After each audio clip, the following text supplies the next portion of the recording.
దేవుని ప్రశస్తమైన నామానికి మహిమ కలుగునుగాక. సంతోషం. దేవాది దేవుడు మనల్ని అందరినీ ప్రేమించి మరొక తరుణం ఆయన పాద సన్నిధిలో చేరి ఆయన్ని స్తుతించడానికి, బైబిల్ గ్రంథంలో నుండి దేవుని మాటల ద్వారా మనం ఆత్మీయ బలాన్ని పొందుకోవడానికి దేవాది దేవుడు చూపినటువంటి ఇట్టి కృపను బట్టి తండ్రి అయిన దేవునికి కృతజ్ఞతలు తెలియజేసుకుంటూ, నన్ను ప్రేమతో ఆహ్వానించిన కుటుంబానికి, చేరి వచ్చిన సహోదరి సహోదరులకు నా హృదయపూర్వకమైన వందనాలు తెలియజేస్తున్నాను. మంచిది ప్రియులారా, చిన్న మాట ప్రార్థన చేసుకుందాము.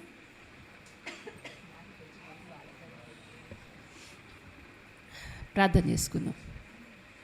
పరిశుద్ధుడా, ప్రేమ కలిగిన తండ్రి, కృప కలిగిన దేవ, మహోన్నతుడా, మహాగణుడా, మమ్మల్ని మిక్కిలిగా ప్రేమిస్తున్న మా కన్న తండ్రి, మీ ఘనమైన నామానికి, ఉన్నతమైన ప్రేమకు స్తుతులు స్తోత్రాలు తెలియజేసుకొనుచున్నాము. దేవా, మమ్మల్ని ప్రేమించారు. మీ కృపలో, మీ దయలో, సజీవుల లెక్కలలో మమ్మల్ని భద్రపరిచిన విధానాన్ని బట్టి స్తోత్రాలు. నాయనా, మేము ఏమై ఉన్నామో అది మీ కృప అయి ఉన్నది. నేడు మేమున్న ఈ స్థితికి నాయన మా భక్తి, మా శక్తి, మా యోగ్యత ఏమాత్రము కారణము కాదులే కానీ కేవలం మీ కృప, మీ దయ, మీ కనికరాన్ని బట్టే నాయన ఈ స్థితిలో మేము ఉండగలిగాము తండ్రి. మీకు స్తోత్రాలు నాయన. తండ్రి, ఈ నెలలో కూడా బైబిల్ గ్రంథంలో నుండి మరి తండ్రి ఒక స్త్రీ జీవితం నుండి మేము కొన్ని పాఠాలను నేర్చుకోవడానికి సిద్ధపడుతూ ఉండగా నాయన మాతో మీరు మాట్లాడండి తండ్రి. మీ మాటల ద్వారా ఆత్మీయంగా బలపరచండి. అవును దేవా, మీ మాటలు బండలను బద్దలు చేసే సుత్తి వంటివి, మూలుగులను ఎముకలను సహితం నాయన దూసుకొని వెళ్ళే ఖడ్గము కంటే వాడి కలిగినవి మీ మాటలు గనుక తండ్రి, గొప్పవైన మీ మాటల ద్వారా మా అందరితో మీరు మాట్లాడి మమ్మల్ని అందరినీ కూడా ఆత్మీయంగా బలపరచమని తండ్రి, ఈ కార్యక్రమం ద్వారా, ఈ స్త్రీల కూడిక ద్వారా సమస్త మహిమ, ఘనత, ప్రభావములు కేవలం మీరు మాత్రమే పొందమని యేసుక్రీస్తు ప్రభువారి పేరిట ప్రార్థన అడిగి వేడుకొనుచున్నాను తండ్రి. Amen, amen. మంచిది ప్రియులారా, చాలా సంతోషం. మరి దేవాది దేవుడు మనల్ని ప్రేమించి ఆయన దివ్యమైన మాటల ద్వారా మన ఆత్మీయ జీవితాలని బలపరచుకోవడానికి, అంత మాత్రమే కాకుండా క్రైస్తవ స్త్రీలముగా, దేవుని పిల్లలముగా ఉంటున్న మనందరి కుటుంబాలను ఆత్మీయంగా కట్టుకోవడానికి దేవాది దేవుడు చూపినటువంటి కృపను బట్టి తండ్రి అయిన దేవునికి కృతజ్ఞతలు తెలియజేసుకుంటూ ఉన్నాను. దేవుని మాటలు చాలా విలువైనవి, చాలా గొప్పవి, మన అందరికీ తెలుసు. యేసుక్రీస్తు ప్రభువారు అంటారు కదా, మనుష్యుడు జీవించేది రొట్టె వలన మాత్రము కాదు కానీ దేవుని నోట నుండి వచ్చు మాటల వలన. ఒక మనిషి శరీర సంబంధమైన ఆహారం వలన భౌతికంగా బ్రతకొచ్చేమో కానీ ఒక మనిషి ఆత్మీయంగా బ్రతికుండాలి అంటే ఆ మనిషికి అవసరమైనవి ఏంటి?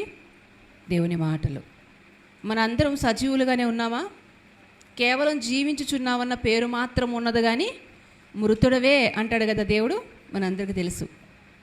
ఏ కారణాన్ని బట్టి అలా అనుంటారు చెప్పండి? అంటే కేవలం మనం శరీర సంబంధంగా బ్రతుకున్నాము, ఆత్మీయ జీవితంలో ఏమైపోయి ఉన్నాము? చనిపోయి ఉన్నామేమో. అలాంటి స్థితిలోనికి మనం వెళ్ళిపోకుండా ఉండాలి అంటే మనందరం బ్రతకడానికి, అనగా ఆత్మీయంగా జీవించడానికి అవసరమైనటువంటి ఆత్మీయ ఆహారాన్ని దేవుడు మనకి సిద్ధపరిచి ఉంచాడు కనుక దేవుడిస్తున్నటువంటి ఈ వాక్యం ద్వారా బలపడదాం. అంత మాత్రమే కాకుండా కీర్తనల గ్రంథంలో కూడా మనకు మంచి మాట రాయబడి ఉంటుంది. ఏంటది? నీ వాక్యమే నన్ను బ్రతికించి ఉన్నది, నా బాధలలో ఇదే నాకు నెమ్మదిని కలిగిస్తూ ఉంది. అంటే మనుషులముగా కొన్నిసార్లు మనం ఏం చేస్తూ ఉంటామంటే మన జీవితాల్లో లేదా మన కుటుంబాల్లో తలెత్తేటువంటి పరిస్థితులను బట్టి ఆత్మీయంగా లేదా శారీరకంగా, మానసికంగాను, ఆత్మీయంగాను అన్ని విధాలుగా మనం కృంగిపోతూ ఉంటాం, బాధలు పడుతూ ఉంటాం. అలాంటి సమయంలో మనల్ని ఓదార్చి మరలా మనల్ని విశ్వాసంలో నిలబెట్టేది ఏంటి అంటే దేవుని మాటలే. కాబట్టి దేవుని వాక్యాన్ని శ్రద్ధగా విందాం. అయితే మనం బైబిల్ గ్రంథంలో నుండి విందామమ్మా, శ్రద్ధగా విందాంరా. నాన్న మీరు గోల్ చేయకండి అమ్మా, గోల్ చేయకండి, సైలెంట్గా కూర్చో. మనం బైబిల్ గ్రంథంలో నుండి కొన్ని వారాలుగా ఒక వరుస క్రమంలో కొంతమంది స్త్రీల జీవితాలను గురించి ఆలోచిస్తూ వస్తున్నాం. జ్ఞాపకం ఉందా? ఏ స్త్రీ దగ్గర నుండి ప్రారంభించాం మనం? విశ్వాసులకు తండ్రి అయినటువంటి అబ్రహాము గారి భార్య అయిన శారమ్మ గారి దగ్గర నుండి మనం ఒక వరుస క్రమంలో ఆలోచిద్దాం స్త్రీల జీవితాల గురించి అని మనం ప్రారంభించాము. శారమ్మ గారి గురించి ఆలోచించాము. ఆవిడ జీవితం నుండి ఎన్నో విలువైన విషయాలు నేర్చుకున్నాం. ఆ తర్వాత ఎవరి గురించి ఆలోచన చేసాం? శారమ్మ గారి దాసి అయినటువంటి హాగర్ గారి జీవితం నుండి కూడా కొన్ని పాఠాలను, అలాగే గుణపాఠాలను కూడా మనము నేర్చుకుని ఉన్నాము. ఆ తర్వాత అనగా గడిచిన నెలలో ఎవరివిడ? రిబ్కా గారు, శారమ్మ గారి కోడలు, ఏకైక కుమారుడైనటువంటి ఇస్సాకు గారి భార్య అయినటువంటి శారమ్మ గారి జీవితం ద్వారా కూడా మనం రిబ్కమ్మ గారి జీవితం ద్వారా కూడా మనం ఏం చేసాము? చాలా పాఠాలు నేర్చుకున్నాం. ఇప్పుడు నెక్స్ట్ ఎవరి గురించి ఆలోచించాలి? ఇప్పుడు వరుస క్రమంలో చెప్పేయండి మీరే. ఎవరి గురించి మనం మాట్లాడుకోబోతున్నాం? చూసారా మీరు ఎంత జ్ఞానవంతులు అయిపోయారు, ఎంత చక్కగా చెప్పారు చూసారా? చాలా సంతోషం. ఈరోజు మనం ఏ స్త్రీ గురించి ఆలోచన చేయబోతున్నామంటే లేయమ్మ గారి గురించి ఆలోచన చేయబోతున్నాం. అయితే లేయా గారి జీవితం ప్రతి ఒక్క స్త్రీకి ఎంతైనా ఆదర్శప్రాయమని చెప్పొచ్చు. ఆవిడ జీవితంలో ఆవిడ అనుభవించినన్ని శ్రమలు, ఆవిడ అనుభవించినంత మానసిక ఒత్తిడి మనం ఎవరో అనుభవించలేదేమో అనుకుంటాను నేనైతే. అన్ని బాధల గుండా, అన్ని శ్రమల గుండా, అంత కృంగుబాటు గుండా ప్రయాణం చేసింది లేయా గారు. అయితే ఆవిడ జీవితంలోనికి వెళ్ళి ఆ పరిస్థితులని మనం ఒకసారి ఆలోచన చేద్దాము. ఎక్కడ కనిపిస్తుంది లేయా గారి గురించి మనకి అంటే ఆదికాండము 29వ అధ్యాయము. ఆదికాండం 29వ అధ్యాయం 16వ వచనం నుండి ప్రారంభం అవుతుంది. చూద్దాం. ఆదికాండము 29వ అధ్యాయము 16వ వచనం నుండి చదువుతున్నారు. దయచేసి చూడండి అమ్మా, చదువునా. లాబానుకు 2 కుమార్తెలుండిరి. వారిలో పెద్దదాని పేరు లేయా, చిన్నదాని పేరు రాహేలు. లేయా జబ్బు కండ్లు గలది, రాహేలు రూపవతియు సుందరినై ఉండెను. యాకోబు రాహేలును ప్రేమించి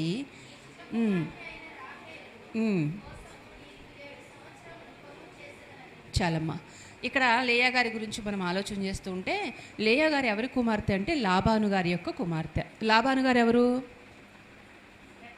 రిబ్కా గారి యొక్క సహోదరుడు. ఈరోజు మనం మాట్లాడుకుంటున్నటువంటి లేయా గారికి తండ్రి.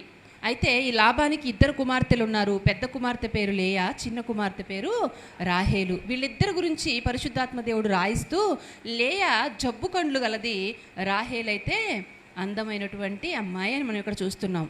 మరి వీళ్ళిద్దరి జీవితాల్లో, లేదా వీళ్ళిద్దరూ ఎవరి జీవితంలో భాగస్వాములుగా ఉన్నారు, భార్యలుగా ఉన్నారు చెప్పండి? యాకోబు గారి భార్యలు వీళ్ళిద్దరు. పెద్ద భార్య లేయా, చిన్న భార్య రాహేలు. అయితే మనందరికీ తెలుసు విషయం, ఇస్సాకు గారు వృద్ధాప్యంలో ఉన్నప్పుడు తన జ్యేష్ఠ కుమారుడైనటువంటి ఏసావు గారిని దీవించాలని తనకిష్టమైనటువంటి మంచి ఆహారం వండుకొని తీసుకొని రమ్మంటాడు. ఆ సమయంలో ఏం జరుగుతుంది? తల్లి అయినటువంటి రిబ్కా గారు యాకోబు గారిని పంపిస్తుంది. దీవెనలన్నీ కూడా చిన్న కుమారుడైనటువంటి యాకోబు గారు తీసుకోవడం జరుగుతుంది. ఆ సమయంలో ఏసావు చాలా కోపంతో, చాలా ఉద్రేకంతో యాకోబు గారిని చంపేయాలనుకున్నాడు. పోయిన వారం మనం ఏమని ఆలోచించాం కదా, గడిచిన నెలలో ఆలోచించాం కాబట్టి మీ అందరికీ జ్ఞాపకం ఉందని అనుకుంటున్నాను. చంపేయాలనుకున్నప్పుడు రిబ్కమ్మ గారు ఏం చేస్తారంటే, నా సహోదరుడైన లాబాను దగ్గరికి వెళ్ళిపోమంటారు. ఇప్పుడు యాకోబు గారు బయలుదేరి పద్దనరాముకు వస్తున్నాడు. వచ్చినప్పుడు ఆ ఊరి పొలిమేరల్లో లేదా ఎంట్రన్స్లో ఆగి కొంతమందిని ఎంక్వైరీ చేస్తాడు. ఏమని? ఇక్కడ లాబాను అంటే ఎవరో మీకు తెలుసా అని అడిగినప్పుడు వాళ్ళు మాకు తెలుసు అంటారు. అప్పుడు విషయం అంతా చెప్తారు. నేను పలానా వాళ్ళ తాలూకా, మరి ఆయనకు సంబంధించిన వాళ్ళు ఎవరైనా ఉన్నారా ఇక్కడ అన్నప్పుడు ఆ టైంలోనే ఎంటర్ అవుతుంది ఎవరు? రాహేల్ గారు. ఏం తీసుకొని వస్తుంది? గొర్రెలా కడవ? రిబ్కమ్మ గారు కడవ తీసుకొని వచ్చారు, కానీ ఇక్కడ రాహేల్ గారు గొర్రెలను తోలుకొని వస్తూ ఉంటుంది. అంటే గొర్రెలను మేపుతూ ఉంటుంది. అంటే రాహేల్ గారి గురించి మనం ఆలోచన చేస్తే అందగత్తి మాత్రమే కాదులే, కానీ సామర్థ్యం కలిగినటువంటి స్త్రీ, చురుకైన అమ్మాయి అని కూడా చెప్పొచ్చు. చూస్తాడు, అక్కడ ఉన్న వాళ్ళు చెప్తారు, అదిగో వస్తుంది కదా ఆ అమ్మాయే మీ మేనమామ అయినటువంటి లాబాను యొక్క కుమార్తె అని చెప్పగానే చూస్తాడు. ఫస్ట్ టైం చూడగానే యాకోబు గారికి ఏం కలిగిద్ది? Love at first sight. తొలి చూపులోనే ఏమవుతాడు? ప్రేమలో పడిపోతాడు. బైబిల్ గ్రంథంలో లిఖించబడినటువంటి మొట్టమొదటి లవ్ స్టోరీ ఏంటంటే ఇదే. ప్రేమిస్తాడు, చూడగానే ప్రేమిస్తాడు. చూడగానే ఎలా ప్రేమించాడు? ఏం చూసి ప్రేమించాడు చెప్పండి యాకోబు గారు? అందం చూసే కదా. ఒక మనిషిని చూడగానే వాళ్ళ గుణం అర్థమవుతుందా? వాళ్ళ స్వభావం, వాళ్ళ బుద్ధి మనకు తెలుస్తుందా? ఎప్పుడు తెలుస్తుంది? వారితో పాటు కొన్ని దినాలు మనం ప్రయాణం చేస్తేనే వాళ్ళు ఏంటనేది మనకు తెలుస్తుంది. కానీ చూడగానే ప్రేమ పుట్టిందంటే ఆ ప్రేమలో ఏముంది? ఆకర్షణ. Very good. ఏముంది? ఆకర్షణ. ఇప్పుడు రాహేలును యాకోబు గారు ప్రేమించారంట. ఆ తర్వాత ఇంట్రడ్యూస్ చేసుకుంటారు, నేను పలానా అని. రాహేల్ గారు కూడా ఏం చేస్తారని ఇంటికి తీసుకొని వెళ్తారు. వెళ్ళిన తర్వాత లాబాన్తో మాట్లాడడం, లాబాను కూడా ఇక్కడే ఉండు నాయన అని చెప్పడం, ఈ గొర్రెలను కాయమని చెప్పడం సరిపోతుంది. అయితే యాకోబు గారు గొర్రెలు కాస్తూ ఉన్నప్పుడు లాబాన్ అడుగుతాడు, నువ్వు ఎంత మాత్రం నా అల్లుడు అయితే నువ్వు ఊరికే పని చేయటం నాకు ఇష్టం లేదు, మరి నీకు జీతం ఏం కావాలో చెప్పు అన్నప్పుడు యాకోబు గారు ఇదే మంచి సమయం అనుకున్నాడు.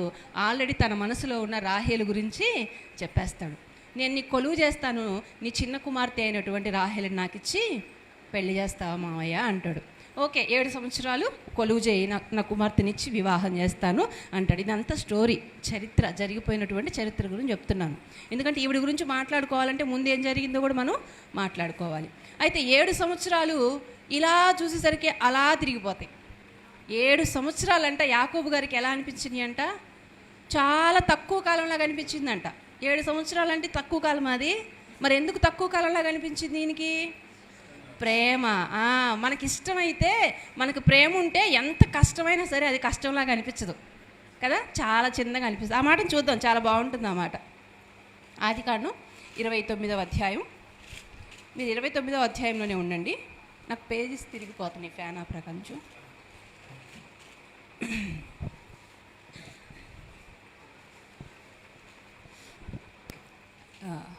Okay, thank you uncle. చూస్తున్నారమ్మా, 29వ అధ్యాయము 16వ వచనం నుండి మరలా చదువుతాను నేను. లాబానికి 2 కుమార్తెలు ఉండిరి, వారిలో పెద్దదాని పేరు లేయా, చిన్నదాని పేరు రాహేలు. లేయా జబ్బు కండ్లు కలది, రాహేలు రూపవతియు సుందరినై ఉండెను.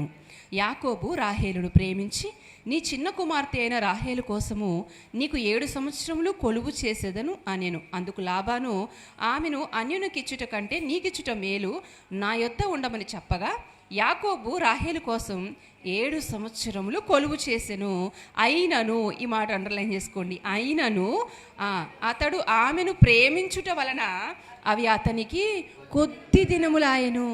ఇష్టంతో ఏ పని చేసినా అది కష్టం అనిపించదు, అది ఎక్కువ కాలం అని కూడా అనిపించదు. ఇష్టంతో చేశాడు కదా. ఇప్పుడు చూస్తుండగా కానీ 7 సంవత్సరాలు తిరిగిపోయినాయి. గిర్రున వచ్చేసాడు. వచ్చేసి, మావయ్య నాకు మాట ఇచ్చావు కదా, మరి నీకు 7 సంవత్సరాలు నేను ఇచ్చిన టైం అయిపోయింది, మరి నా భార్యను లేదా నాకు నీ కుమార్తెనిచ్చి వివాహం చేస్తావు అన్నప్పుడు, అదేం మాట, ఖచ్చితంగా చేస్తాను, సాయంత్రమే నీ పెళ్ళి అన్నాడు. ఇంకా ఆనందంతో వెళ్ళిపోయి పెళ్లి ఏర్పాట్లన్నీ చేసుకున్నాడు. ఇక ఇన్ని సంవత్సరాలు నా ప్రేమకు, నా నిరీక్షణకి ఈరోజు ఫలం దక్కబోతుందని ఎంత ఆనందించాడో ఏమో పాపం, తెలియదులే. కానీ యాకోబు గారు సాయంత్రానికి ఏం జరిగిందంటే, రాహేలుకు బదులు ఎవరిని పంపిస్తారు? లేయాని. మరి బాగా ద్రాక్ష రసం ఇచ్చి మత్తుగా ఉన్నప్పుడు ఏమైనా పంపించారేమో, లేదా కనిపించకుండా ముసుకేసి ఏమైనా పంపించారేమో తెలియదులే. కానీ అంటే అప్పట్లో పెళ్ళిళ్ళ పద్ధతి లేదా పెళ్లి చేసే విధానం ఎలాంటిదో మనకు తెలియదు. గుడారంలోకి తీసుకుని వెళ్తే అప్పుడు భార్యాభర్తలు అయినట్టు అప్పటి పద్ధతి ప్రకారం. ఎందుకంటే ఒక్కొక్క ప్రాంతానికి ఒక్కొక్క విధానం ఉంటుంది పెళ్ళి. కొన్ని చోట్ల చూడండి తాలిబొట్టు కడతారు కదా, కొన్ని చోట్ల తాలిబొట్టు కడతారు, కొన్ని చోట్ల ఏమో రింగ్స్ మార్చుకుంటారు, కొన్ని చోట్ల ఏం జరుగుతుంది, బైబిల్ ఇచ్చి పుచ్చుకుంటారు, కొంతమంది జస్ట్ ప్రమాణాలు మాత్రమే చేస్తారు, కొన్ని చోట్ల విధానాలు ఇలా ఉంటాయి. అయితే ఆ కాలంలో ఎలా ఉండేదంటే గుడారంలోనికి తీసుకొని వెళ్ళేవాళ్ళు. అలా తీసుకుని వెళ్ళినప్పుడు వివాహం అయినట్లు. ఎందుకంటే మనం ఇస్సాకు గారి సందర్భంలో కూడా చదివాం కదా, రిబ్కాని శారమ్మ గారి గుడారంలోనికి తీసుకొని వెళ్తారు, అప్పుడు ఆమె భార్యగా అవుతుంది. ఈ సందర్భంలో కూడా మనం ఆలోచన చేస్తే, మరి గుడారంలోకి ఇద్దరిని పంపిస్తారు, ఉదయం అవుతుంది. ఉదయం అయిపోగానే ఏం జరుగుతుంది? యాకోబు గారు షాక్, ఏం అర్థం కాలేదు. వెంటనే ఏం చేశాడు? వచ్చి మామయ్యతో గొడవ పెట్టేసుకున్నాడు. మామయ్య, నువ్వు నాకు చెప్పిందేంటి, చేసిందేంటి? నాకు ఇష్టం లేనటువంటి స్త్రీని నువ్వు నాకు వివాహం చేస్తావా? ఇది సందర్భం. అయితే ఈ సందర్భంలోకి వెళ్ళి మనం ఆలోచన చేస్తే, లేయా గారు జబ్బు కండ్లు కలిగినటువంటి స్త్రీ. అంటే ఆమె కళ్ళు కనిపించవో, లేదంటే ఆ కళ్ళు రంగు ఏదన్నా మార్పు ఉంటుందో, లేదా మెల్లకన్నో, ఇవన్నీ మనకు తెలియదు. కానీ కళ్ళల్లో అయితే ప్రాబ్లం ఉందని మాత్రం మనకు అర్థమవుతుంది.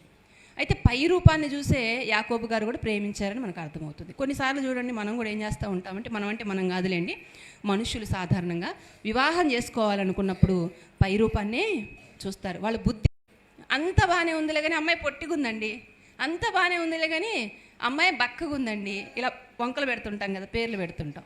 అంటే సర్వసాధారణంగా వివాహాలు జరిపించేటప్పుడు లేదా చేసుకునేటప్పుడు ఏం చూస్తారంటే ఈ పై రూపాన్ని చూసి చేసుకోవడం అనేది జరిగింది. కానీ వాస్తవానికి మనం ఆలోచన చేస్తే వివాహం చేసుకుంటున్న అమ్మాయి అయినా అబ్బాయి అయినా ఏం పరిగణలోకి తీసుకొని పెళ్లి చేసుకోవాలి చెప్పండి?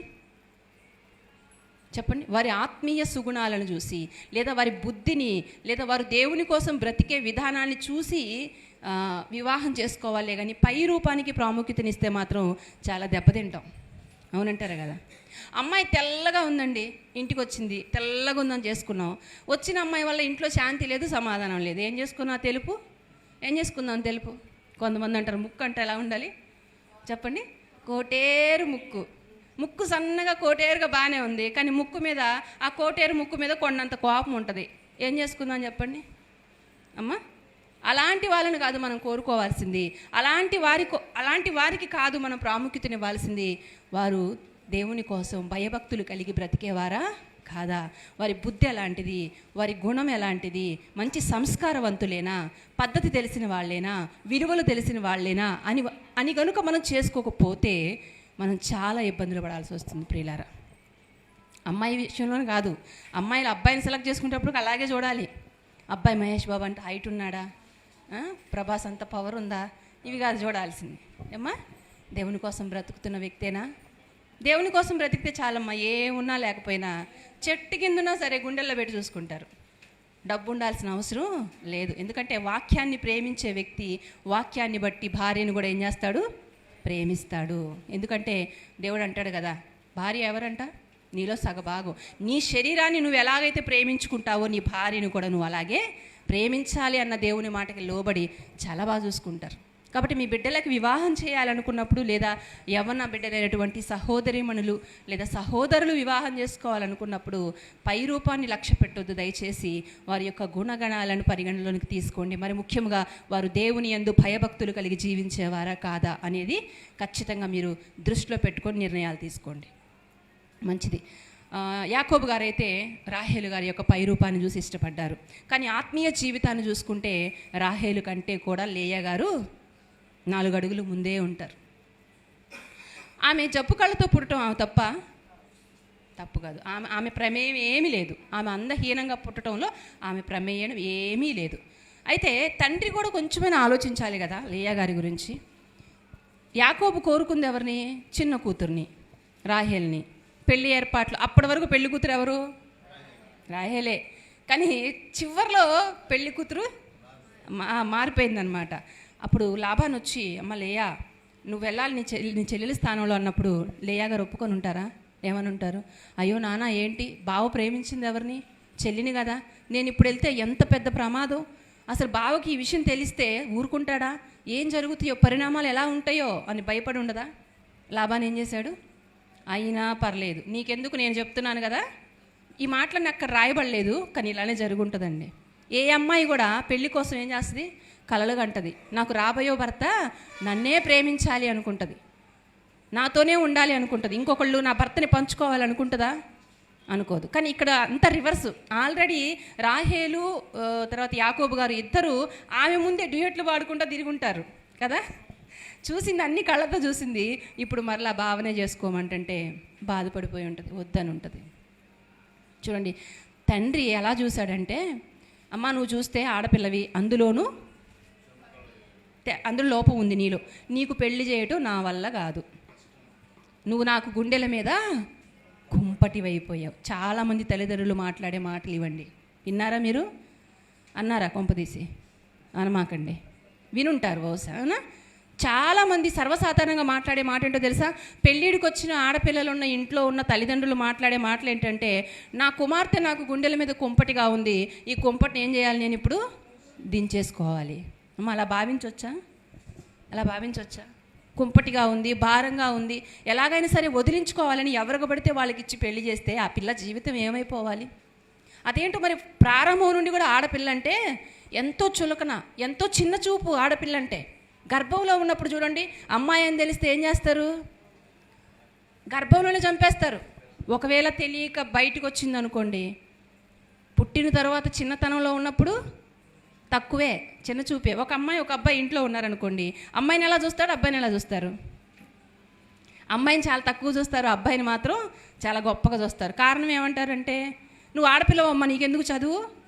అన్నయ్య అయితే లేదా తమ్ముడైతే మగపిల్లవాడు మాతో ఉంటాడు, రేపు ఉద్యోగం చేసి మగ పెడతాడు, నువ్వేం చేస్తావు? ఇంకొక ఇంటికి వెళ్ళిపోతావు. కాబట్టి అంటే చూడండి ఎంత వ్యత్యాసము, ఎంత పక్షపాతం చూపిస్తున్నారు చూడండి అమ్మాయికి అబ్బాయికి. కానీ ప్రభునందు ప్రియమైన సహోదరి సహోదరులరా, ఒక విషయం మీరు ఆలోచించండి. దేవుడు ఏమన్నాడు? గర్భఫలము దేవుడిచ్చు బహుమానము. మగపిల్లవాడే కాదు బహుమానం, ఆడపిల్ల కూడా దేవుడిచ్చే బహుమానమే కదా.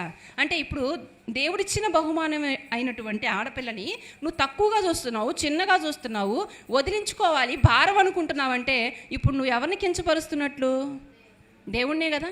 దేవుడిచ్చిన బహుమానాన్ని ఏం చేస్తున్నావు? నువ్వు తిరస్కరిస్తున్నావు, వ్యతిరేకంగా మాట్లాడుతున్నావు, తక్కువగా చూస్తున్నావు. అంటే దేవుడు బాధపడ్డా? ఖచ్చితంగా బాధపడతాడు. ఆడపిల్ల మగపిల్లవాడు అనే తేడాలు మనం చూపిస్తామేమో కానీ దేవునికి లేవు. నేను చాలాసార్లు చెప్పాను ఈ విషయం.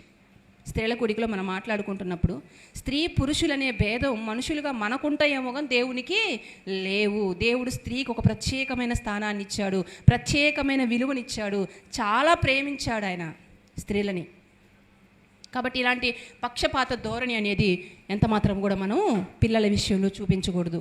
లాబాన్ అయితే ఈ విషయంలో తప్పు చేశాడేమోనే అనిపిస్తూ ఉంటుంది నాకు. ఎందుకంటే అలా పంపించటం తప్పు. తండ్రి చేత ఏం చేయబడింది? తృణీకరించబడింది. పోనీ సహోదరి అని ఏమైనా ప్రేమిస్తుందా? సహోదరి ఏం చేస్తుంది? ముందుకెళ్తే తెలుస్తుంది మనకి. ఆమె కూడా ఏం చేసిందంటే ఈమె మీద అసూయపడిందంట. ఇప్పుడు తల్లి తండ్రి అలాగే చేసుకున్న భర్త వీళ్ళందరూ కూడా ఆమెను ఏం చేస్తున్నారంటే తృణీకరిస్తున్నారు, పక్కన పెట్టేస్తున్నారు. నీకు విలువ లేదు, నువ్వు విలువ లేని దాని అన్నట్లు చూస్తున్నారు. వీళ్ళందరూ విలువ లేకుండా చూస్తే ఇంట్లో ఉన్న పని వాళ్ళు గొప్పగా చూస్తారా?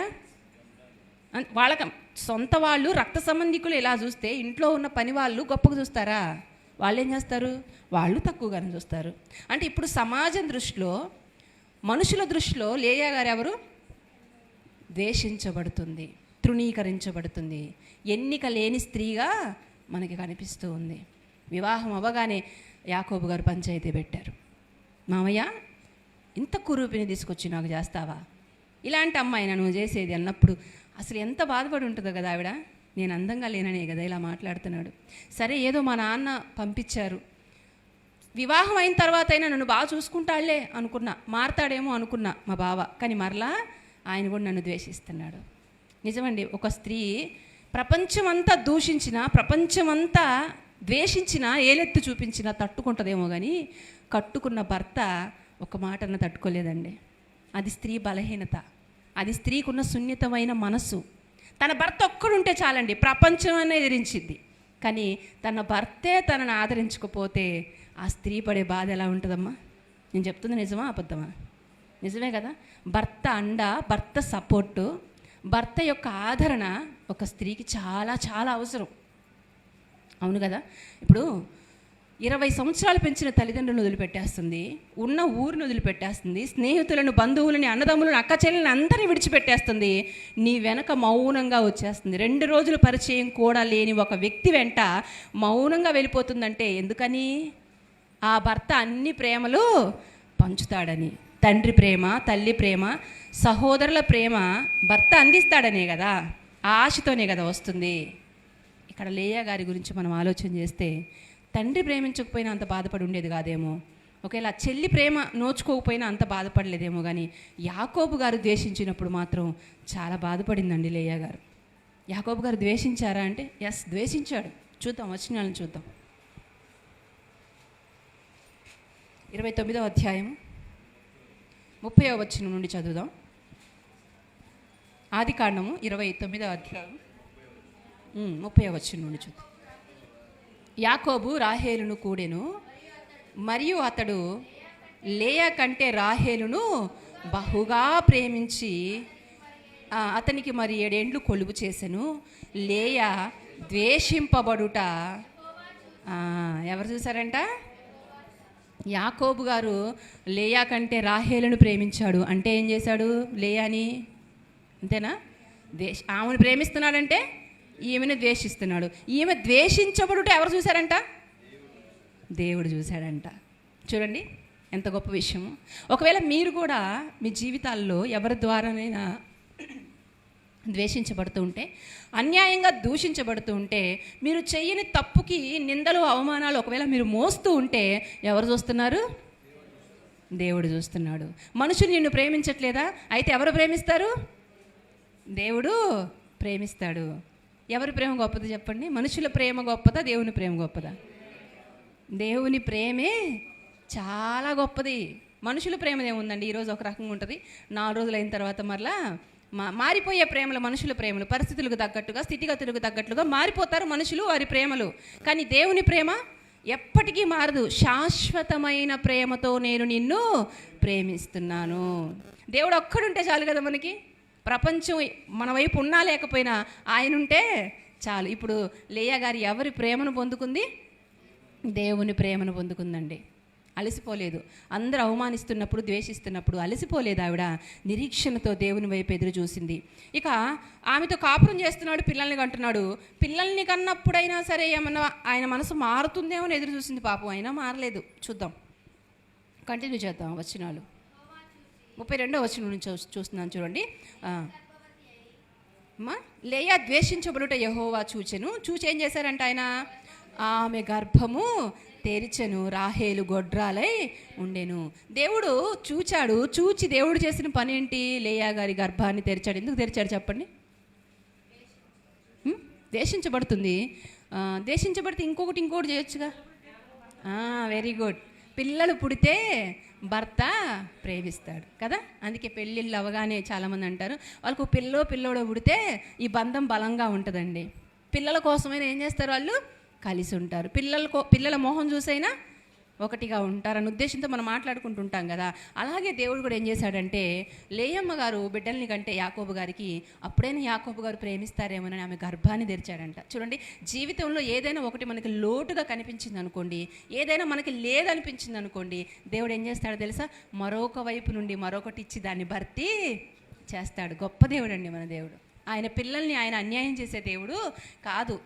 లేయా గారికి ప్రపంచంలో లేదా తన చుట్టూ ఉన్న మనుషుల ప్రేమ కొదువైందేమో కానీ దేవుని ప్రేమని పొందుకుంది. అందుకే మొట్టమొదటిగా ఈవిడికి మనం ఇచ్చేటువంటి ఆ టైటిల్ ఏంటంటే, దేవుని చేత ప్రేమించబడినటువంటి స్త్రీ ఈవిడ. ఎవరి చేత ప్రేమించబడింది? దేవుని చేత ప్రేమించబడినటువంటి స్త్రీ, మనుషుల చేత కాదు. పొందుకుంటే దేవుని ప్రేమనే పొందుకోవాలండి. దేవుని ప్రేమను పొందుకుంది. గర్భవతి అయింది. గర్భవతి అయిన తర్వాత ఏం జరుగుతుందో చూడండి. లేయా గర్భవతి అయి కుమారుని కని, యెహోవా నా శ్రమను చూచి ఉన్నాడు గనుక నా పెనిమిటి నన్ను ప్రేమించును గదా అనుకొని అతనికి రూబేను అని పేరు పెట్టాను. పిల్లల్ని కనింది. కన్న తర్వాత ఏమనుకొని పేరు పడుతుందంట? నా భర్త నన్ను, అంటే భర్త ప్రేమ కోసం ఏం చేస్తుందేమో పరితపించిపోతుంది. మా ఆయన నన్ను ప్రేమిస్తాడేమో, ఒక బిడ్డని కన్నాను కదా, మగపిల్లోని ఇచ్చాను కదా, మా ఆయన నన్ను ప్రేమిస్తాడేమోనని భర్త వైపు ఆశగా చూస్తుందండి. అయినా కనికరించలా. తర్వాత ఏం జరిగింది? ఆమె మరలా గర్భవతి అయి కుమారుని కని, నేను ద్వేషింపబడితినన్న సంగతి యెహోవా విన్నాడు గనుక ఇతని కూడా నాకు దయచేసిననుకొని అతనికి షిమ్యోను అని పేరు పెట్టాను. అంటే 2వ కుమారుడు పుట్టినా కూడా యాకోబు గారి ప్రేమ లేయా గారి మీదకి రాలా. ఇంకా ఏం చేస్తున్నాడంట?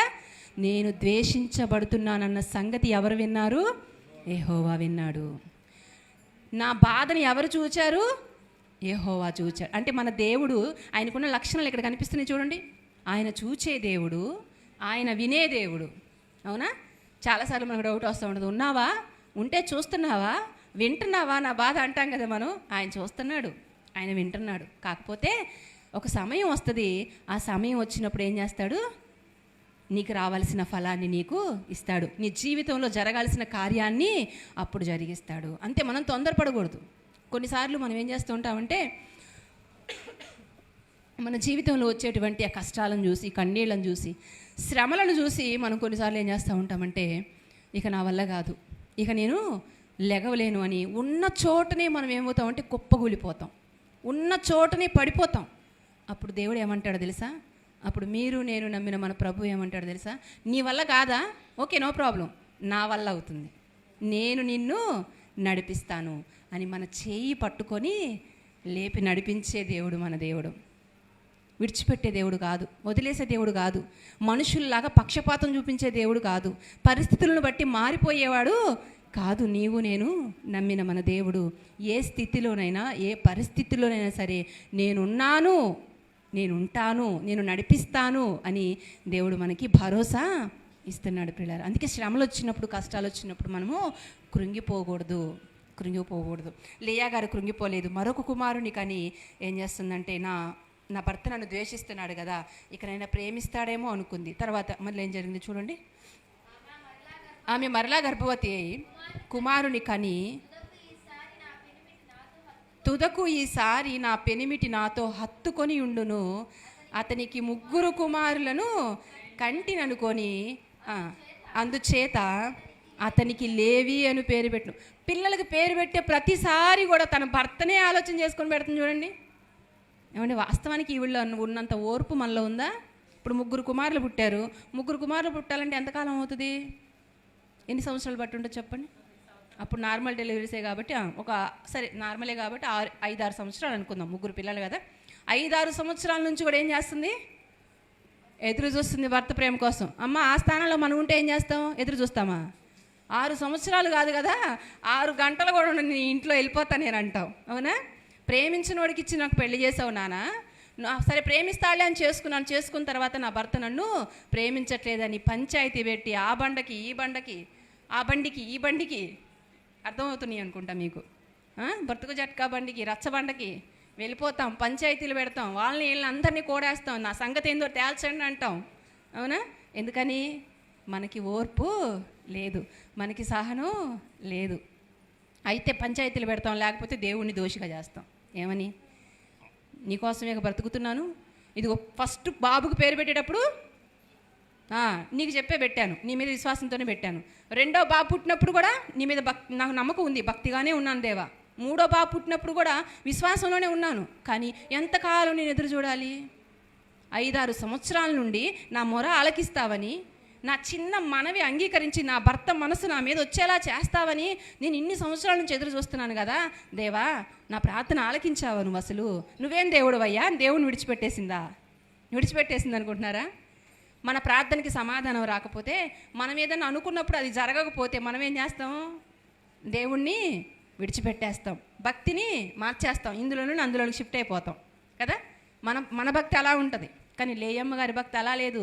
3 బిడ్డలు పుట్టింది, అయినా 5-6 సంవత్సరాలు ఎదురు చూసినా భర్త మారలేదు. ఈసారి 4వ కుమారుడు పుట్టాడు. 4వ కుమారుడు పుట్టినప్పుడు వాస్తవానికి ఏమనాలి? 3 పిల్లలు పుట్టినప్పుడు దేవుణ్ణి తలుచుకొని ప్రార్థన చేసుకొని నేను పేర్లు పెట్టాను. ఇప్పుడు 4వ కుమారుడికి అలా పెట్టను, నా ఇష్టం వచ్చినట్టు పెడతా అనుకుందాను అంటున్నారా? చూడండి.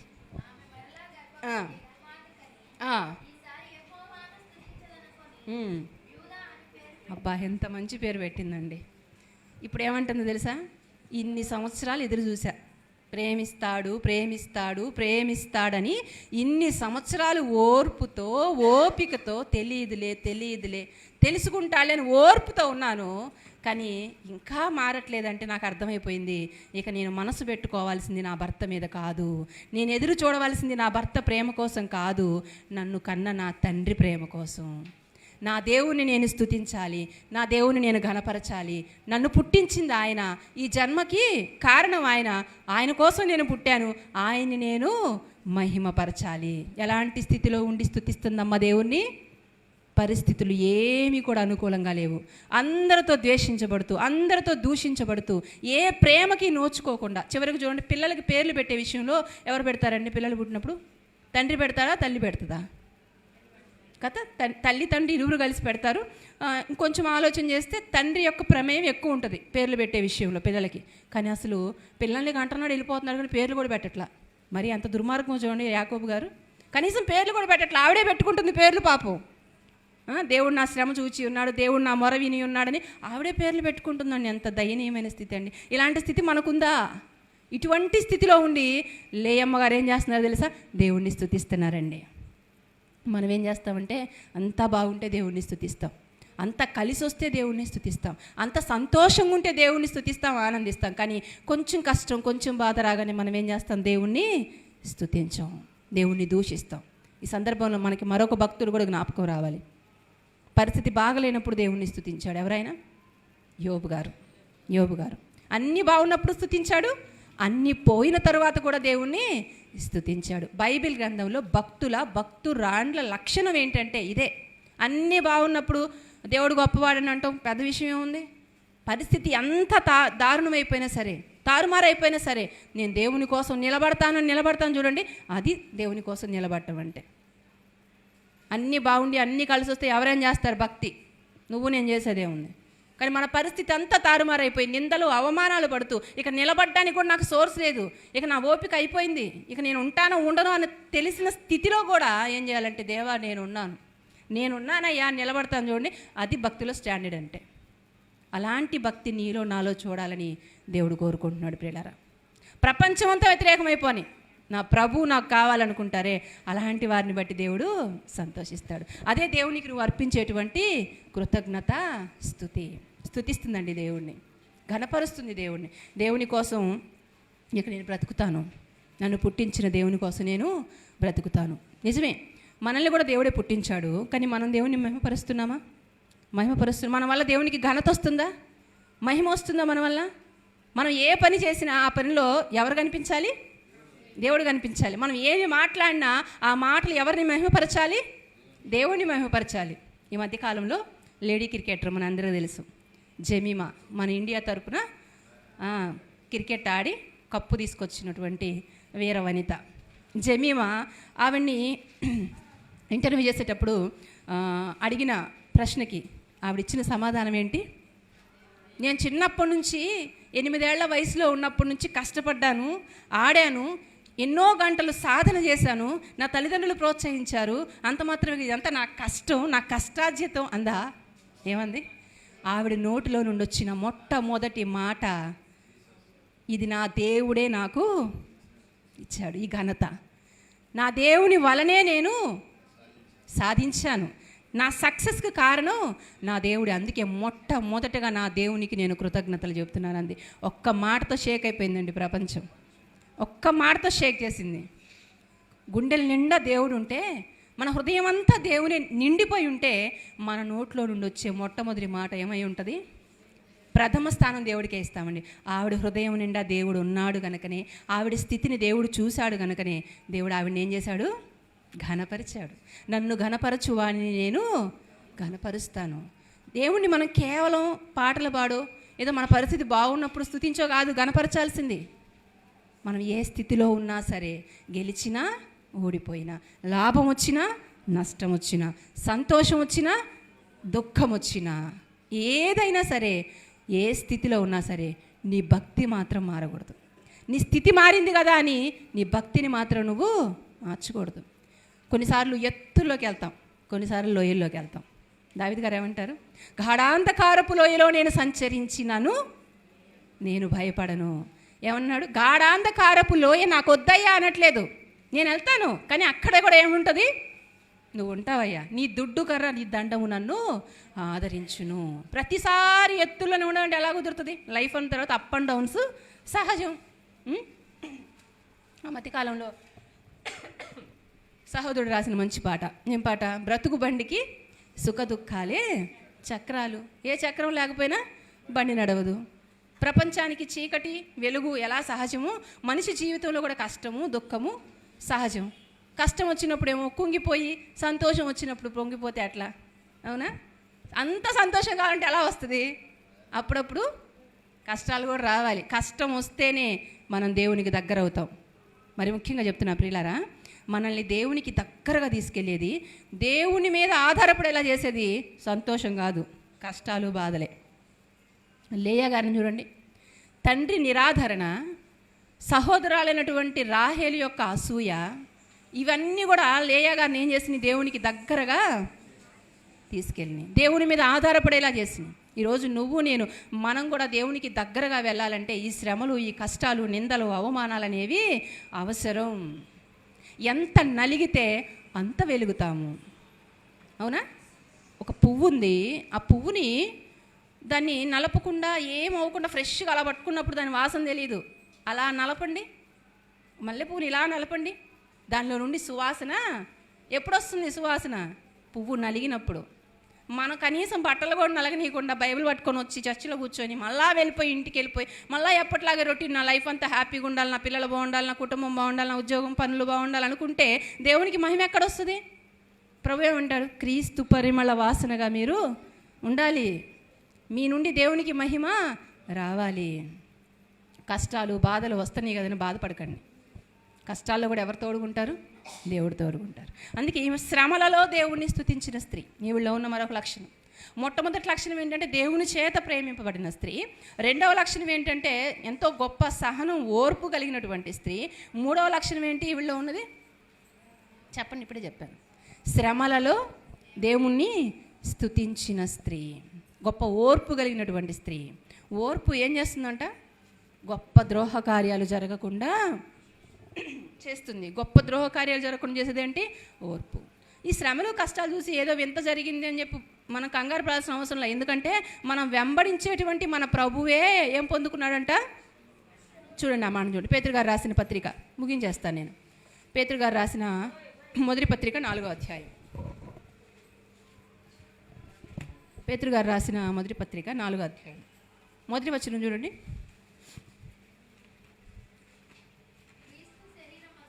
క్రీస్తు శరీరమందు శ్రమపడెను గనుక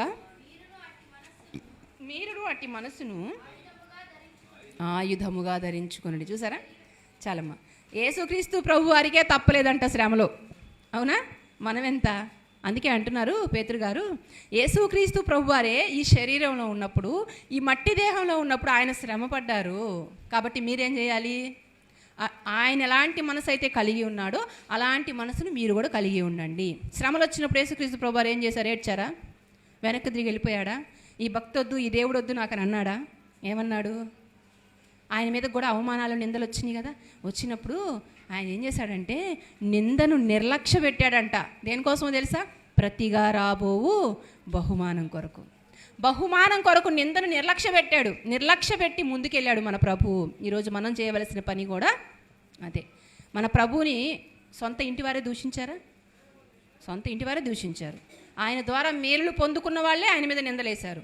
ఆయన ద్వారా రొట్టెలు తిన వాళ్ళే ఆయన మీద రాళ్ళేశారు. ఇవన్నీ ఎవరికి జరిగినాయి? మన ప్రభుకే జరిగినాయి. మనకు జరగడంలో వింత ఏముంది? కొత్త ఏముంది? కాబట్టి ఎలాంటి పరిస్థితి వచ్చినా మీరు చేయవలసిన పని ఏంటంటే మీ విశ్వాసంలో మీరు కదలొద్దు, మీరు స్థిరులుగా ఉండాలి. ఎలాంటి పరిస్థితి వచ్చినా సరే నా దేవుడు నాతో ఉన్నాడు, నా దేవుడు నా చెయ్యి విడిచిపెట్టాడు అన్న ధైర్యంతో ఉండాలి. ఇందాక చెప్పాను కదా, ఇక నేను లెగవలేనేమో, ఇక నేను పడిపోయాను కదా, ఇక నా జీవితం ఇంతేనేమో అని ఒకవేళ మీరు అనుకుంటే ప్రభు అంటున్నాడు, నీ వల్ల కాదేమో కానీ నా వల్ల అవుతుంది, నేను చేస్తాలే కానీ అంటాడు కార్యం. అవునా? మేము చూడండి, లేయా గారి జీవితంలో గొప్ప కార్యాలు చేశాడు దేవుడు. తర్వాత లేయా గారికి దేవుడు ఇచ్చినటువంటి గొప్ప ఆధిక్యత ఏంటంటే ఆవిడ 6 పిల్లల్ని కంటుందండి. ఎంతమందిని? 6 పిల్లల్ని కన్నప్పుడు లోకం ఆవిడ ఏమందో తెలుసా? భాగ్యవతి అంది. చూడండి 12వ వచనం, 30వ అధ్యాయం 12వ వచనం. లేయా 13వ వచనం చదువుతున్నానమ్మా. 30వ అధ్యాయం 13వ వచనం. లేయా నేను భాగ్యవంతురాలను, స్త్రీలు నన్ను భాగ్యవతి అందురు కదా అని అతనికి ఆషేరు అని పేరు పెట్టాను. చూసారా? ఇప్పుడు ఒకప్పుడేమో ఈవిని అందరూ తృణీకరించారు, అందరూ పక్కన పెట్టేశారు. కానీ ఇప్పుడు ఈవిడ ఏమైపోయింది? భాగ్యవతి అయిపోయింది. అంటే ఇది ఎవరిచ్చిన ఘనత? దేవుడిచ్చిన ఘనత. యాకోబు గారు ప్రేమించే భార్య అయిన రాహేల్ ఎలా ఉంది? గొడ్రాలుగా ఉంది. ఒకప్పుడు వివాహం కాకముందు వీళ్ళిద్దరు బయటికి వెళ్తే ఎవరిని ప్రశంసించేవాళ్ళు? రాహేల్. ఇప్పుడు వీళ్ళిద్దరు కలిసి బయటికి వెళ్తే ఎవరిని ప్రశంసిస్తారు? లేయా గారిని ప్రశంసిస్తారు. ఎందుకని? అంతమంది బిడ్డలు కన్నా తల్లివమ్మ నువ్వు, నీ ముఖం చూసినా, నువ్వు మా ఇంటికి వచ్చినా, మా బిడ్డలను దీవించినా అది మాకు. ఎందుకంటే లోకం ఇలాగే చూస్తుంది కదా. పిల్లలు పుట్టిన వాళ్ళని ఎలా చూస్తుందమ్మా? ఏ శుభకార్యాలకు పిలవదు. వాళ్ళు ఎదురొస్తే మరి ఏమవుతుందో ఏమో పాపం. ఎదురొస్తే వెనక్కి వెళ్ళిపోతారు. ఎంత అందంగా ఉన్నా సరే ఇప్పుడు అందాన్ని పొగడరు. ఆవిడ స్థితిని చూసి లేయా గారిని గానపరుస్తుంది సమాజం. అందుకే రాహేల్ గారి కోపం వచ్చేసి ఏం చేసిందో తెలుసా? ఇంటికి వచ్చి యాకోబు గారి షర్టు పట్టుకుంది, నాకు పిల్లల్ని ఇస్తావా? అప్పుడు యాకోబు గారు ఏమన్నారు? నీకు మైండ్ ఏం పని చేయట్లేదమ్మా, గర్భఫలం ఎవరివ్వాలి? నేనేమన్నా దేవునికి ప్రతిగా ఉన్నానా నేను ఇవ్వడానికి? కాబట్టి ఇలా ఆయన అడుగు అన్నాడు. అవునా? అంటే ఇప్పుడు ప్రేమించే భార్య తిరగబడింది, ద్వేషించే భార్య ఎలా ఉంది?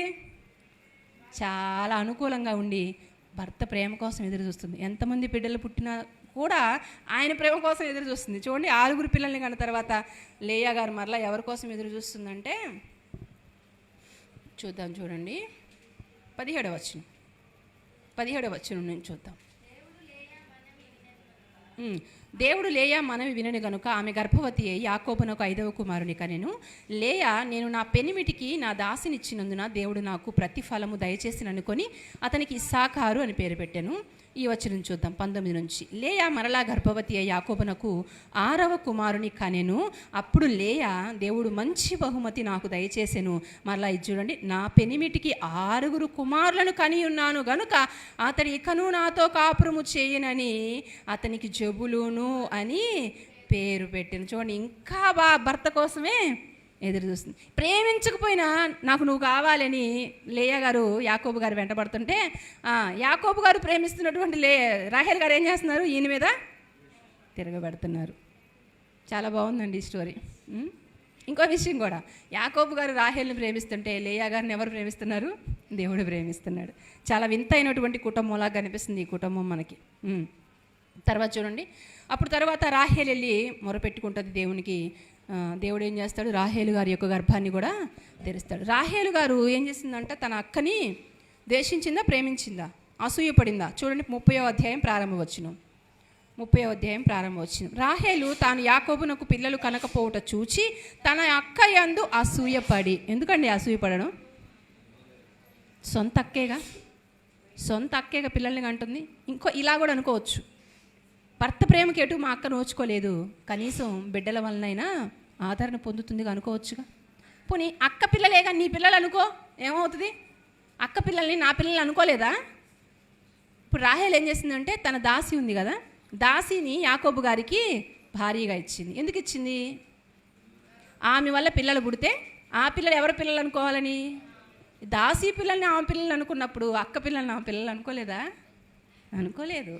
ఎందుకంటే అసూయ అనేది ఆలోచన శక్తిని దెబ్బతీస్తుంది.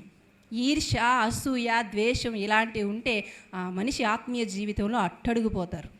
ఇంకో విషయం కూడా, భక్తిలో లేయానే ముందు ఉంది రాహేలు కంటే అని ఎందుకన్నానంటే, యాకోబు గారు బయలుదేరి వెళ్ళేటప్పుడు భార్యల్ని పిల్లల్ని తీసుకుని వెళ్తారు కదా, అలా వెళ్ళినప్పుడు రాహేలు ఏం చేస్తుంది? తండ్రి ఇంట్లో ఉన్న గృహదేవతలని తీసుకుని వెళ్తుంది. అంటే ఈవిడ ఇంకా కొంచెం అన్యుల ఆచారాల ప్రకారముగానే ఆలోచన చేస్తుంది. కానీ లేయా గారు మాత్రం అలా లేదు.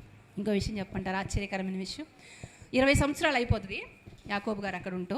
20 సంవత్సరాల తర్వాత దేవుడు మరలా యాకోబు గారితో మాట్లాడి, నువ్వు బయలుదేరి మళ్ళీ నీ దేశానికి, నీ తండ్రి ఇంటికి వెళ్ళిపోమంటాడు. వెళ్ళిపోమన్నప్పుడు పొలంలో యాకోబు గారు ఉండి భార్యలు ఇద్దరిని పిలిపించి విషయం చెప్తాడు. అమ్మ, మీ నాన్న ఇంతకు ముందులా లేడు, చాలా ఇవన్నీ కూడా మీరు ఆ అధ్యాయాలు చదువుకోండి. 29, 30, 31, 32 ఈ అధ్యాయాలు చదవండి, మీకు ఈ విషయాలన్నీ అర్థమవుతాయి. ఎందుకంటే సమయం లేదు కనుక నేను రెఫరెన్స్లు చూపించట్లేదు.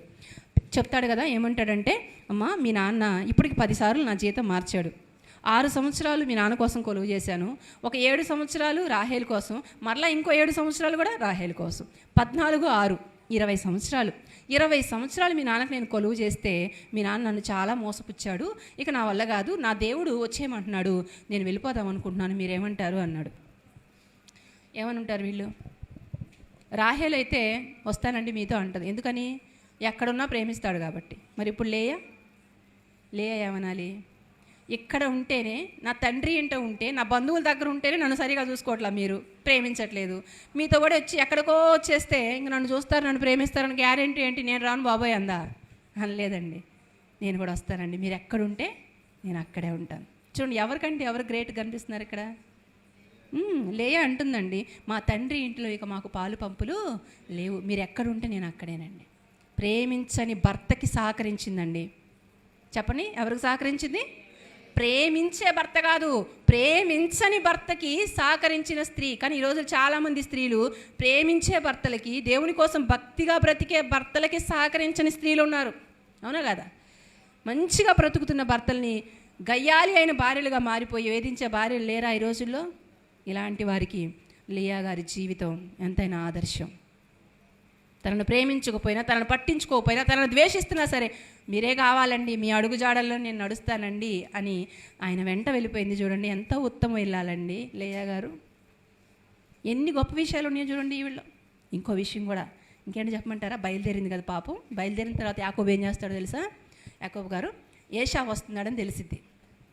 ఏశావుకి ఎదురెళ్ళాలి. ఇప్పుడు ఎదురెళ్ళాలన్నప్పుడు పశువుల్ని, దాసదాసీల్ని, తన ఇద్దరు భార్యల్ని, తన పిల్లల్ని తీసుకొని బయలుదేరతాడు. బయలుదేరేటప్పుడు ముందు ఎవరిని పెడతాడో తెలుసా? దాసదాసీల్ని పెడతారు ముందు. ఎందుకంటే ఒకవేళ ఏశావు చంపితే ఎవరిని చంపాలి? ఫస్ట్ గ్రూప్ ఎవరంటే దాసదాసీలు, పశువులు. నెక్స్ట్ ఎవరు? నెక్స్ట్ లేయా పిల్లలు. నెక్స్ట్ తర్వాత ఎవరు? రాహేలు, యోసేపు గారు. రాహేలు, యోసేపు గారు. ఆ తర్వాత యాకోబు. అంటే ఇక్కడ కూడా ఎంత పక్షపాతం చూపించారు చూడండి. అంటే ఒకవేళ చంపితే ఫస్ట్ దాసదాసీలను చంపుతాడు. ఒకవేళ వాళ్ళు తప్పించుకుంటే వాళ్ళ తర్వాత ఎవరిని చంపుతారు? లేయా. ఇప్పుడు లేయా పిల్లలు లేయా చనిపోయిన తరువాత ఈలోపు రాహేలు ఎస్కేప్ అయిపోవచ్చు, తప్పించుకోవచ్చు. రాహేలు పిల్లలు. అంటే ఇక్కడ కూడా చూపించాడా పక్షపాతం?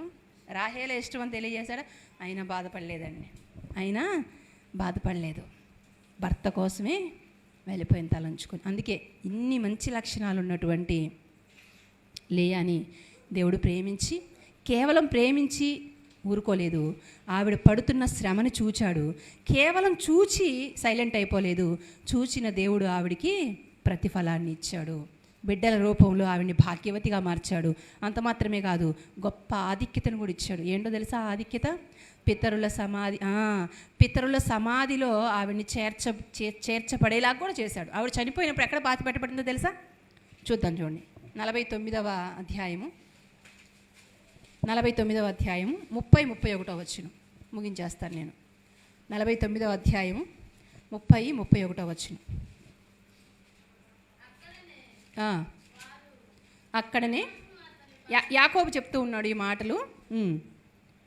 అక్కడనే వారు అబ్రహామును అతని భార్య అయిన శారాను పాతిపెట్టిరి. అక్కడనే ఇస్సాకు అతని భార్య అయిన రిబ్కాను పాతిపెట్టిరి. అక్కడనే నేను లేయాను పాతిపెట్టి తిని, ఆ పొలంలోనే నన్ను కూడా పాతిపెట్టండి అంటున్నాడు. ఎవరు? యాకోబు గారు వృద్ధాప్యమందు. ఇప్పుడు లేయా గారు ఎక్కడ సమాధి చేయబడింది? అబ్రహాము, విశ్వాసులకు తండ్రి అయినటువంటి అబ్రహాము తర్వాత శారమ్మ గారు ఎక్కడైతే పాతి పెట్టబడ్డారో, తర్వాత ఇస్సాకు గారు రిబ్కా ఎక్కడైతే పాతి పెట్టబడ్డారో అక్కడే లేయా గారిని కూడా ఏం చేశారు? మరి రాహేల్ ఏమైంది? మధ్యలోనే చచ్చిపోయింది. దారిలో పిల్లోని కన్న తర్వాత, బెన్యామీను కన్న తర్వాత మార్గ మధ్యలో చచ్చిపోయింది. ఎక్కడో మార్గ మధ్యలోనే సమాధి చేయబడింది. ఆ కాలంలో పుట్టుక ఎంత ప్రాముఖ్యమో మరణం కూడా అంతే ప్రాముఖ్యం. ఒక వ్యక్తి సరి అయిన రీతిలో భూస్థాపన జరగకపోతే అది చాలా పెద్ద అవమానం. లేయా గారి భూస్థాపన ఎలా జరిగింది? చాలా గొప్పగా జరిగింది. పితరులు పెట్టిన సమాధిలో పెట్టబడిందంటే అది గొప్ప ఆధిక్యత. మక్పేలా అనేటువంటి ఆ గుహలో పెట్టబడింది. మక్పేలా అనే పేరుకి అర్థం ఏంటో తెలుసా? పునరుద్ధానం. అంటే మరలా లేయాకేముంది? పునరుద్ధానం ఉంది, మరలా ఛాన్స్ ఉంది లేయాకి అని అర్థం. తర్వాత లేయా అనే పేరుకి అర్థం ఏంటో తెలుసా? అలసట. లేయా అనే పేరుకి అర్థం అలసట. నిజమే, పేరుకు తగ్గట్టుగా ఆమె జీవితం అంతా అలసిపోయింది. కానీ దేవుని దగ్గర మాత్రం గొప్ప సంతోషం ఆవిడ కోసం దాచిపెట్టబడి ఉంది. అంత మాత్రమే కాదు, లోకపరంగా కూడా దేవుడు హెచ్చించాడు. ఎందుకో తెలుసా? ఇశ్రాయేల్ జనాంగం మొత్తం 12 గోత్రాల వల్ల అయితే 12 గోత్రాల్లో సగం గోత్రాలు ఈవిడియే. ఇశ్రాయేల్ జనాంగంలో సగం పైన ఈవిడే. ఎందుకంటే 6 కుమారులను ఎవరు కంది? 12 గోత్రాల్లో 6 గోత్రాలు ఎవరి? లేయా గారియే. అంత మాత్రమే కాదు, యూదా గోత్రపు సింహమైన యేసుక్రీస్తు ప్రభువారు వచ్చింది కూడా ఈవిడ గర్భవాసము నుండి. ఎంత గొప్ప ఆధిక్యత! రాహేలుకి దక్కలేదు ఈ ఘనత, లేయాకి దక్కింది. ఎందుకు దక్కింది? ఊరికే దక్కిందా? శ్రమలలో కూడా దేవుని కోసం నిలబడింది. శ్రమలలో కూడా దేవుణ్ణి స్తుతించింది. విశ్వాసంలో సన్నగిల్లిపోలేదు. దేవుని కోసం ఎదురు చూసింది కనుకనే దేవుడు ఏం చేశాడంటే ఈవిడ యొక్క కష్టాన్ని చూశాడు, ఈవిడ యొక్క బాధను చూశాడు, ఈ లోకంలో హెచ్చించాడు. దేవుడున్న లోకంలో కూడా ఆవిడకు గొప్ప స్థానాన్ని దేవుడు ఇస్తున్నాడు. కాబట్టి మనం కూడా ఎవరిలాగా ఉండాలి? ఇప్పుడు రాహేల్లాగా ఉండాలా? లేయాలాగా ఉండాలా? లేయా గారిలాగా ఎన్ని కష్టాలు వచ్చినా, అసలు ఇంకా నేను నిలబడలేను అనే స్థితి వచ్చినా సరే నిలబడాలి. ఎందుకని? దేవుడు చూస్తున్నాడు. మన దేవుడు ఎవరు? చూచుచున్న దేవుడు ఆయనే. ఎన్ని శ్రమలు వచ్చినా మన చెయ్యి పట్టుకొని ఆయన మనల్ని నడిపిస్తాడు నా దేవుడు, శ్రమలోనైనా నన్ను విడువడు. ఒకవేళ మన అడుగులు తడబడొచ్చేమో, అలసట పైబడొచ్చేమో, కానీ ఆయన అంటున్నాడు, నువ్వు అలసిపోయినా సరే నేనున్నాను నిన్ను నడిపించటానికని మన చెయ్యి పట్టి మనల్ని ఆయన చక్కని ఆలోచన చెప్పి మనల్ని నడిపిస్తాడండి దేవుడు. అంత గొప్ప దేవుడు నీకు నాకు ఉండగా ఎందుకు అధైర్యపడాలి, ఎందుకు కృంగిపోవాలి, ఎందుకు కుమిలిపోవాలి, ఎందుకు మనుషుల వైపు మనము చూడాలి? ఈ రోజు నుండి మనం ఏం చేయాలో తెలుసా? ఎవరో మనల్ని ప్రేమిస్తారు, నా భర్త ప్రేమిస్తాడు, నా తండ్రి ప్రేమిస్తాడు, నా బంధువులు ప్రేమిస్తారు, నా స్నేహితులు ప్రేమిస్తారని చూడొద్దు. ఎవరు ప్రేమిస్తున్నారు నన్ను? నా దేవుడు ప్రేమిస్తున్నాడు. ఇది చాలు, ఈ యొక్క ఆధిక్యత నాకు చాలు. దేవుని ప్రేమ నువ్వు పొందుకుంటే చాలు, లోకంలో ఉన్నవన్నీ నీకు ఉన్నట్టే. కాబట్టి అటువంటి మనసుతో మనం అందరం కూడా దేవుని వైపు చూసేవారిగా ఉండాలని, విశ్వాసంలో దినదినము అభివృద్ధి చెందాలని కోరుకుంటూ నా ఈ మాటలు ముగిస్తున్నాను. చిన్న మాట ప్రార్థన చేస్తాను. ప్రార్థన చేయడానికంటే ముందు ఇంకొక మాట. లేయా గారి నేత్రాలు ఎలా ఉన్నాయంట? జబ్బు కళ్ళు. ఆమె కళ్ళు అంటే బాహ్య సంబంధమైన కళ్ళు జబ్బు గలవేమో, కానీ ఆమె మనోనేత్రాలు మాత్రం వెలిగించబడింది. చూడండి, బాహ్య నేత్రాల్లో లోపం ఉందేమో, కానీ ఆవిడ మనోనేత్రాలు మాత్రం చక్కగా వెలిగించబడినాయండి. అందుకే చక్కగా తన కుటుంబాన్ని కట్టుకుంది. ఎన్ని కష్టాలు, శ్రమలు, ఎన్ని ఇబ్బందులు ఉన్నా సరే తన కుటుంబాన్ని మాత్రం కూల్చుకోలేదులే, కానీ కట్టుకుంది ఒక జ్ఞానవంతురాలిలాగా. ఇలాగే మనం కూడా ఉండాలని దేవుణ్ణి ప్రార్థిద్దాం. చిన్న మాట ప్రార్థన చేసుకుందాం. పరిశుద్ధుడా, మహోన్నతుడా, మహాగణుడా, సర్వోన్నతుడా, సర్వశక్తిమంతుడా, మీకు స్తోత్రాలు నాయన. అవును తండ్రి, రాత్రికాల సమయంలో లేయా గారి జీవితాన్ని మా కళ్ళ ముందు ఉంచారు. స్త్రీలముగా తండ్రి మేము కొన్నిసార్లు బలహీనపడిపోతాము, కష్టాల్లో కన్నీళ్ళలో కూరుకుపోయి ఇంకా లెగవలేమేమో అని వేదన పడతాం నాయన. అటువంటి స్థితిలో మేము ఉన్నప్పుడు మమ్మల్ని ఓదార్చడానికే ఈ మాటలు మీరు రాయించారు. లేయా గారి జీవితాన్ని మా కళ్ళ ముందు ఉంచారు నాయనా. ఏ స్థితి వచ్చినా, ఎవరు ఉన్నా లేకపోయినా, ఎవరు ప్రేమించినా ప్రేమించకపోయినా, ఎవరు అసూయపడి ద్వేషించినా, ఈ లోకపరమైన శరీర సంబంధమైన పరిస్థితులు ఎలా ఉన్నా సరే తండ్రి, మీరు మాతో ఉన్నారని మేము నమ్ముతున్నాం. మీరు మమ్మల్ని చూస్తున్నారు, మా బాధ, మా ప్రార్థనలు మీరు వింటున్నారు, మాకు సహాయం చేస్తారని నమ్ముచున్నాం నాయన. తండ్రి, లేయా గారి వలె జ్ఞానము కలిగే మా కుటుంబాలని మేము కట్టుకోవడానికి సహాయం దయచేయండి. భర్త ప్రేమించినప్పటికీ, ఎవరు సహకరించినప్పటికీ కుటుంబాన్ని గొప్పగా కట్టుకుంది నాయన లేయా. అటువంటి జ్ఞానాన్ని మాకును మీరు దయచేయండి తండ్రి. మీ తోడు ఎప్పటి ఎల్లవేళలా కూడా నాయన మాకు ఉంచమని ప్రార్థన చేస్తున్నాను. మా చేయిని విడిచిపెట్టకుండా మమ్మల్ని నడిపించమని ప్రార్థన చేస్తున్నాను నాయన. ఎంతమంది బిడ్డలైతే మీ సహాయాన్ని కోరుకుంటున్నారో, ఎంతమంది బిడ్డలైతే లేయా గారి వలె ద్వేషించబడుతూ, దూషించబడుతూ, అవమానించబడుతున్నారు, ఆ బిడ్డలందరినీ కూడా మీరు జ్ఞాపకం చేసుకుని నాయన వారిని ఆదరించండి, వారికి ధైర్యాన్ని ప్రసాదించండి తండ్రి, వారికి జ్ఞానాన్ని దయచేయండి నాయన. చేరి వచ్చిన ప్రతి బిడ్డని జ్ఞాపకం చేసుకునండి తండ్రి. విన్న వాక్యము మంచి నేలను పడిన విత్తనముల వలె ఫలింపునిచ్చినట్లుగా సహాయం దయచేయండి. వచ్చిన వారు ఏ బాధతో, ఏ కష్టంతో, ఏ వేదనతో ఉన్నారో మీకు మొరపెట్టుకుంటున్నారు, సమస్తం మీకు తెలుసు నాయన. వారి ప్రార్థనలు ఆలకించి వారికి సహాయం దయచేయండి. వారి కుటుంబాలను, వారి బిడ్డలను, వారిని ఆశీర్వదించండి, దీవించండి, పరసంబంధమైన దీవెనలు దయచేయండి. ఈ ప్రాంతంలో అలసిపోక ప్రయాసపడుతున్న సేవకులను బట్టి, కుటుంబాన్ని బట్టి ప్రార్థన చేస్తున్నాను నాయనా. మీ కుమారుడు చేస్తున్నటువంటి పరిచర్యను మీరు దీవించండి. 30 60 100 ఫలాన్ని ఈ ప్రాంతంలో మీ కుమారుడు చూసినట్లుగా సహాయం చేయండి తండ్రి. ఈ కుటుంబంలో మీరు చేసిన గొప్ప మేలును బట్టి మీకు స్తోత్రాలు. అవును నాయన, మీ కొరకు ఎదురు చూసేవారు తండ్రి నూతన బలము పొందుకుంటారు నాయన. మిమ్మల్ని ఘనపరిచేవారిని మీరు ఘనపరుస్తారు తండ్రి. అయ్యా, ఈ కుటుంబంలో స్వాతి జీవితంలో మీరు చేసిన గొప్ప మేలును బట్టి మిమ్మల్ని ఎంతగానో స్తుతిస్తున్నాం నాయన, మీకు స్తోత్రాలు. అయ్యా, దినదినము కూడా ఈ పరిచర్యను మీరు అభివృద్ధి పరచమని ప్రార్థన చేస్తున్నాను. సంఘాన్ని విస్తరింపచేయండి, అనేకమైన నూతన ఆత్మలను సంఘంలోనికి మీరు నడిపించమని ప్రార్థన చేస్తున్నాను తండ్రి, మీకు స్తోత్రాలు. అయినా మీ చిత్తమై మీకు ఇష్టమైతే మరొక తరుణం మేమందరం కూడా మీ పాద సన్నిధులు ఇలాగే చేరి మిమ్మల్ని స్తుతించి గణపరిచి మీ మాటల ద్వారా బలపడినట్లుగా కృపణ దయచేయమని కొద్దిగా ప్రార్థన యేసుక్రీస్తు ప్రభు వారి పేరట మిమ్మల్ని అడిగి వేడుకొనుచున్నాను తండ్రి, ఆమేన్. మీ అందరికీ మరొకసారి నా హృదయపూర్వకమైన వందనాలు తెలియజేస్తున్నాను. చివరి ప్రార్థన ఆశీర్వాదం అంకుల్ గారు ఇస్తారు.